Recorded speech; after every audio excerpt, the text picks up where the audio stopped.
So, hello children, we are back. Today we are going to take the role of health under the heading quality of population. We have already done education today. We had a wonderful discussion in the class. So, we are going to start with this. Let's take it from first from the textbook, then I'll get on to my PPT. So health firm maximize profit. Now they start this paragraph with a very good question, that do you think any firm, any organization where you're working would be induced to employ people who might not work efficiently as healthy workers because of ill health? So even if you see a small, very small example at your own home, at your own place, if you have a maid who's say 20 days absent and not coming, and then would you like to pay such a female who's 20 days absent at your home, and your mother is doing all the utensils and mopping and sweeping, and still you are generous enough to pay? Okay, no, we would not. We would change the person. Okay, so when we are talking about big organization, they would want people, a workforce that is efficient, that is healthy, that would pay, that would actually give them more than what they are giving them in the form of salary. Okay, so these are some very important points, that why it is important to be healthy. Actually education will come later. If you don't have health, you will not be able to even go to college for that matter, or any menial meager work you will not be able to do. If you suppose you're bedridden, you may not even go to the toilet, you may use a bedpan. So health is of utmost importance. So a health of a person helps him to realize his potential, that means his capacity and ability to fight illness. You see the present scenario, you have seen we have a pandemic going on, corona going on. What do the doctors say? Who are the most vulnerable group of people? The old people, children below 10, and asthmatic, diabetic, high blood pressure. So people who are suffering from these type of alignments, they are more vulnerable, and they can be the ones who are going to be more in the suffering part, rather compared to the youth, or who has a great immune system. So and they also recommend vitamin C. You should chew vitamin C to increase your better your immune system. So she will not be able to maximize his or her output to overall growth of the organization. That means if you are not well healthy, okay, so you will not be able to give as much as you are expected to give to an organization for the growth of the organization. You may feel fatigue, you may not feel well, you may have a headache, you may go through migraine, you may have various of diseases. Indeed, health is an indispensable basis for realizing one's well-being. Henceforth, improvement in the health status of population has been the priority of the country. So if we don't have a country, or we don't have a population that is healthy, the economic growth is definitely going to be a depressive one. We are not going to have a workforce only to work for the country. Everybody is in the hospital, either they are taking care, or either they are taking over the counter medicines or whatever. So for that, to improve the health of the population, we have a national policy, a health national policy, which aims at improving the accessibility of health care. That means हर एक इंसान को दवाई पहुँचे, हर एक इंसान को doctor पहुँचे, हर एक हॉस्पिटल एक्सेसिबल हो लोगों के वेलफेयर के लिए. Family welfare and nutritional services with a special focus on under privilege segment of the population. Under privileged segment means poor people who are deprived of the basic necessities also, like water, food, shelter. Over the last 5 decades, India has built a vast health infrastructure and also developed manpower required at primary, secondary and tertiary sector in government as well as in the private sector. So because we are aiming, our national health policy is aiming on these things, so we are putting our inputs, we are increasing our budget, we are expending our we are increasing our expenditures, and then we are trying to provide with whatever best they can, whether it is infrastructure, whether it is free medical services at primary health centers. Everything is there. Okay, so let's get into the PPT, then again we'll be coming back to the textbook. So yes, I have made a beautiful picture. You can see how a healthy person here, the girl here is so happy about it. She's skipping, and just a second, let me take the pointer option. So you can see how the girl is wonderfully happy and healthy, and she can do a lot of games, and when you are sick you don't feel like doing anything. You can see an image of a government primary health center. So health is another important sector like education that has to be invested in enhance human resource. So if people are not healthy, you cannot form human capital out of them. A healthy person realizes potential, whereas an unhealthy person becomes a liability. Even at home, for little instance, suppose if somebody has fallen sick, you need somebody to take care of him, give him medicine on time, take him to the hospital, see that he is feeling well. All of a sudden, if his health goes down, you rush him to the hospital. So that person, even if not wanting, becomes a liability. Maybe it is for a temporary time, for a temporary period, but that is there. So our national health policy, as we discussed from the textbook, the points are same. There is nothing, no variation. So they are working on family welfare, they are working on the accessibility, they are working for the underprivileged segment of the population. Now, status of the health. Now this point is very important. I would love to explain you this point, that there are many places in India which lack basic facilities. Just 4 states like Andhra Pradesh, Karnataka and Tamil Nadu have maximum number of medical colleges, which show disparity. Now because of this, there are more colleges, they are saying, in these 4 states, whereas we talk about other places, you will see a disparity. Even the number of doctors that are registered in India, they show a disparity state wise. Okay, अगर जैसे अब मैं एक simple example लूँ बिहार का, ठीक है, तो जो रेशियो होनी चाहिए एक बीमार आदमी की और एक डॉक्टर की, तो वो होती है 1:1000, यानी कि 1000 लोगों के लिए एक डॉक्टर लगता है. दैट इज़ द स्टडी, और that is what WHO says. But if you take a state place like Bihar, so what is there? It is almost around 1:27,790. And if you take a place like Chhattisgarh, so there is almost like 1:25,032. तो you can imagine कि एक doctor कितने patients को एक time पे देख सकता है, या कितने पेशेंट्स को वो मंथली एग्जामिन करता है या केटर करता है.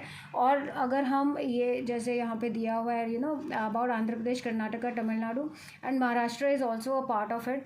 सो if you see Maharashtra alone, Maharashtra has around 1,53,513 registered doctors for its state.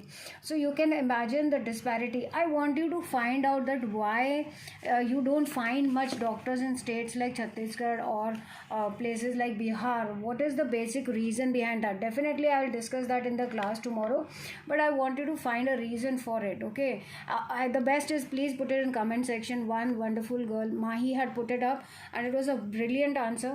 So I want you to take that initiative. I would love to reply back also, so that others can also read. Now, despite of vast health infrastructure developed over last 5 decades, manpower required at primary, secondary and tertiary health sector is much more. Okay, so they have improved. The few key terms that you really need to remember in this, because they generally come as one marker. One is infant mortality rate. So what is the meaning of infant mortality rate? इसका मतलब है कोई बच्चा अगर एक 1 year of age के बीच में मर जाता है, डेड हो जाता है, तो it is infant mortality rate. Birth rate is the number of babies born there for every 1000 people during particular period of time. Death rate is the number of people per 1000 again die during a particular period of time. Okay, so death rate, when you have to put it into formula, so you can put it on deaths upon population into 1000.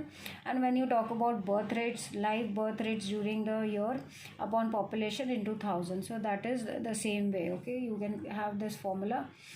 Now if you see that how our country has progressed, what changes have been seen, so you can see this black box. I put the same information here, so I'm taking it from here for you to see.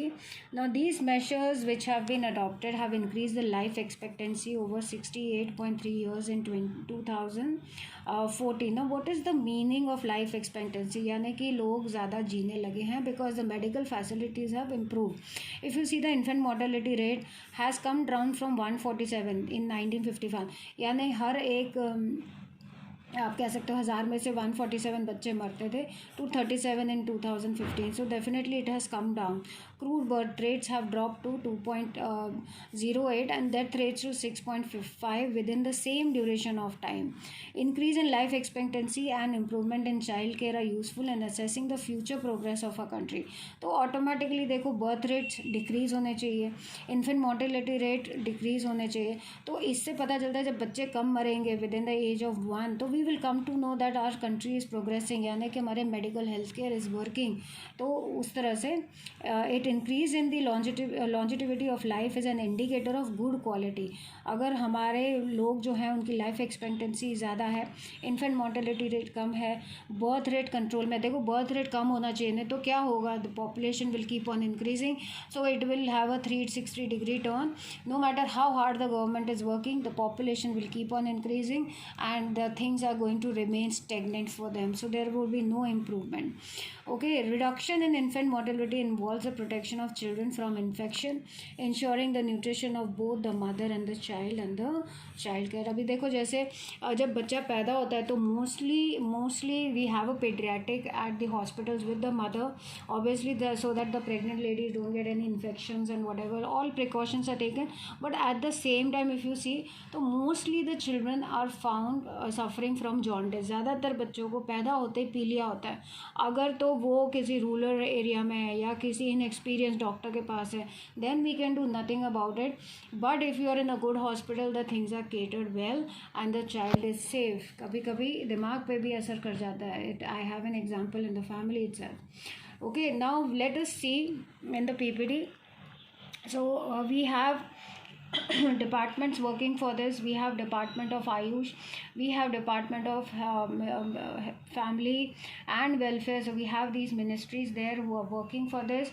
Now if we talk about Ayush, अगर तुमने कभी Amazon पे कोई चीज़ order की है तो हमेशा note करना, it will say you know कि it is certified by Ayush. Now what is basically Ayush? So Department of Ayush, the full form of it is Ministry of Ayurveda, Yoga, Naturopathy, Unani, Siddha and Homeopathy. So Ayush is basically an abbreviation. So it is developing education, research, and it is also finding alternative medicine systems. So basically it deals into Ayurvedic. And if you are, as I told you in Amazon, if you are buying something, a natural product, an Ayurvedic product, mostly you see it is certified by these people. Okay, now what is this Department of Health doing? So they are aiding national AIDS control, immunization campaigns, as I had given you an earlier example of polio, medical education and training and hospital services. So they are trying to work on the number of doctors, nurses, training the nurses, national health programs. They are coming up with various national health programs. Now urban health centers, Department of Family and Care. So these are some things that they cater to. Like suppose if we talk about maternal and child health services. So what is it doing? It refers to the health of the mother, infants, children, adolescents, and the components that it encompasses is family planning, preconception, prenatal, postnatal, etc. When you talk about rural health services, so it is one of the biggest challenges. Why? Because 70% of the population is living in the rural area, and there are this is the place where you find the lowest of health facilities. Okay, so when you don't find facilities, most of the people in urban areas, what do? They go to private providers, they go to over counter take a medicine over the counter. They might not even recommend or have a prescription of the doctor. But at rural health services, the things are way too different. So mainly the government focuses on this. When we talk about family welfare, okay, it focuses to reduce the birth rates, to stabilize the population and consistent level. But this is not the only aim. There is a larger perspective to it, such as immunization, training, family planning, etc. And urban health centers, you can find one in Ahmedabad also. If when I googled, I saw it at, if I'm not wrong, at Sabarmati. So you can go and get yourself examined or whatever medical you want some help or that way. Okay, now let's go to the next one. Okay, that is an unemployment topic. So we'll get back to the textbook here.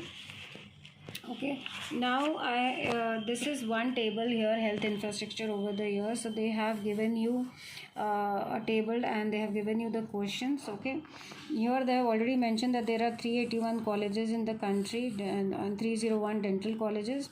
So like Andhra Pradesh, Karnataka, Maharashtra, Tamil Nadu have maximum number of this. Okay, so I want you to find it out. Rest we can discuss tomorrow. And yes, that is all about your health, that the government of India is really working hard trying to reach. But there, you know, everything has a drawback. Like when I showed you here the government primary health center. So sometimes they are at such a distance, you know, that if at night there is an emergency, the doctors are not available. The doctors don't visit the villages on time. So हर एक चीज़ में कहीं ना कहीं कुछ तो loop holes रह ही जाते हैं. बट हमारा क्या नज़रिया है कि हम कोशिश करते रहें अपने लेवल से. सो we know that, you know, corruption is a big barrier when it comes to this.